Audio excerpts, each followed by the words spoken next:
From holding a yoga session at the United Nations to ratifying defense deals and addressing the US Congress, Indian Prime Minister Narendra Modi has a broad-ranging agenda for his state visit to the United States next week.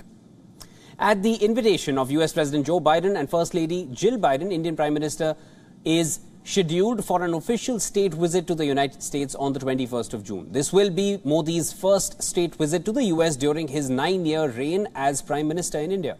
These tours are viewed as the highest ranked category of foreign visits and are considered a sign of friendly bilateral relations between India and the US. PM Modi is set to kick off his junket in New York, where he will lead the International Day of Yoga celebrations at the United Nations headquarters. Top UN officials, ambassadors, envoys and representatives from member states are scheduled to attend the historic yoga session on Wednesday. Now, after the celebration, Modi will fly to Washington, D.C., where he will visit the White House on the 22nd of June for a formal welcome. He will be meeting President Biden during a state banquet, which is organized in his honor. After this meet and greet, Modi is set to address the enduring friendship between the world's largest democracy and the world's oldest democracy. At the invitation of the top lawmakers of the United States, PM Modi will address a joint sitting of the US Congress on Thursday. This will be the second time Modi addresses the US Congress after he delivered a speech at the Congress in 2016.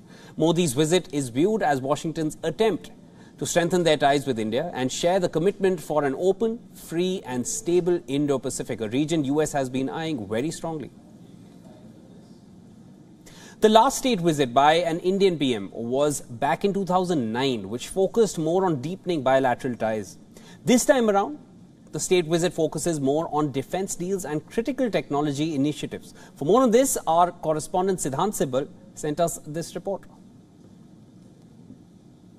Indian Prime Minister Narendra Modi travels to the United States later this week, a visit that will showcase how India and the US have come closer and have several convergences as well. There will be several announcements, including on defense, on critical initiatives, but essentially the Indian Prime Minister begins his visit from New York, where he will be leading the Yoga Day celebrations. Then, of course, he travels to Washington, where he will be holding talks with the US President Joe Biden and address the Congress and the members of the Indian diaspora. But all in all, this visit is being seen as a transformational visit in terms of the relationship between the two countries and how the two countries have come closer at a time of great geopolitical contestation. We have seen a rise of a very aggressive China, which has been aggressive with most of its neighbors, including with India and with the United States as well. And this is something that is expected to be talked during the conversation between the leaders of India and the United States next week. With video journalist Vikram, Siddhant Sibal for WION in New York.